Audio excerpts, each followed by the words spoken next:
Hey everybody, and welcome back to Lindsay's Little Library. It is BookList Thursday. I'm so excited. BookList Thursday is something I do with my friend Sarah from Sarah's Nightstand. We come to you every Thursday with some sort of a book chat, book recommendations, book ideas based upon one specific subject. It's pretty fun. Go back in my playlist, check it out. We've been doing it for a while. So today's subject is very timely.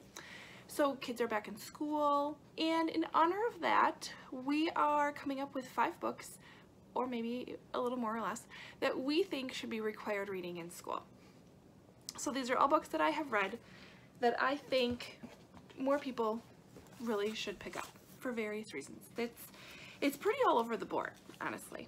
There's just a little bit of everything. So let's start maybe with the younger crew. I don't know. First one I have is Wonder. This is by R.J. Palacio. I should know that. Also made into a movie, which I still haven't seen. I know, shame. But this book is so fabulous, so fabulous. It follows a character named Augie, and he has some sort of facial deformity, and so he's been homeschooled pretty much most of his life, and he's now going into, what is it, the 5th grade, and he's going to go into public school. And Augie is my hero. I love, love, love this little boy and the lessons that are taught and learned in this book. Everyone needs to read this book.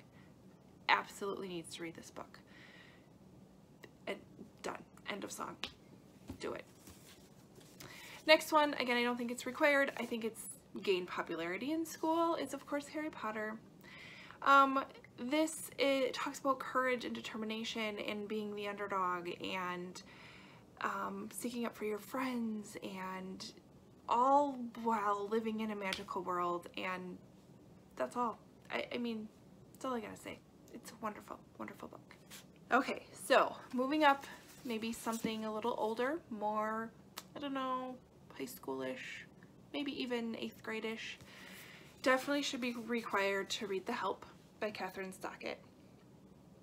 We desperately need to keep in mind the lessons we have learned from our past before we start repeating them.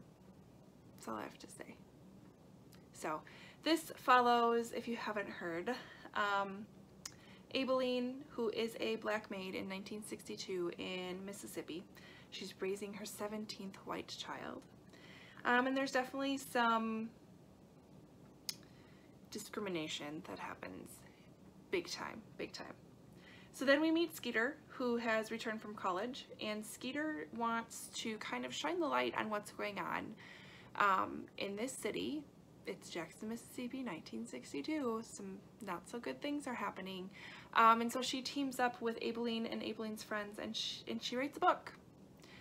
And it really shows the truth of what's out there, good and bad. So it's awesome. Again, made into a movie that was equally as good, but definitely should be required reading.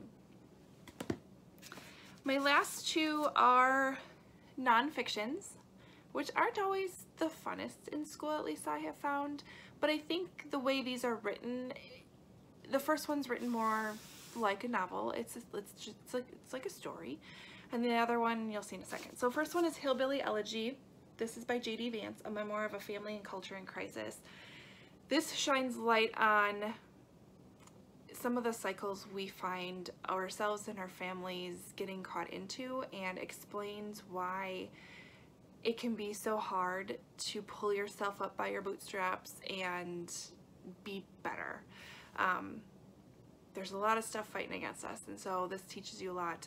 It really follows more of the hillbilly side of things, or what people would consider a hillbilly, and his own personal triumphs and tribulations. It's fabulous. Like I said, it reads like a novel. It's really easy. It's pretty short, but amazing book. And then the last one, again, more high schoolish, maybe towards the end of, you know, moving from high school into college, maybe starting college. Everybody should be required to read this at least once a year, if not more. I highly, highly suggest the audiobook. It is a great way to start your day, but it's You Are a Badass. This is by Jen Sincero.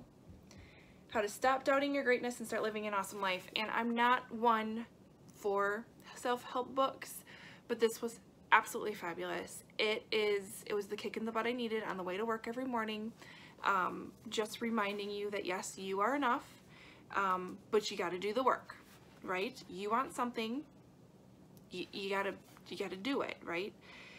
And bottom line is, you're gonna fail at some points. It's not gonna go exactly the way you want, but at the end of every chapter, she tells you you gotta love yourself. So you start off with this lesson at the very end, at literally every chapter, you gotta love yourself. So it just, like I said, it's a really great reminder of, yes, you are enough. You have what you need inside you to get where you want to be. You got to do the work. You got to be okay with failing at some points in time.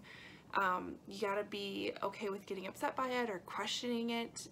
But if you do the work, you put in the time, you can get to where you want to be. So really a great book, especially for starting school, maybe looking for your first job, maybe starting your first job, I don't know, having a bad day.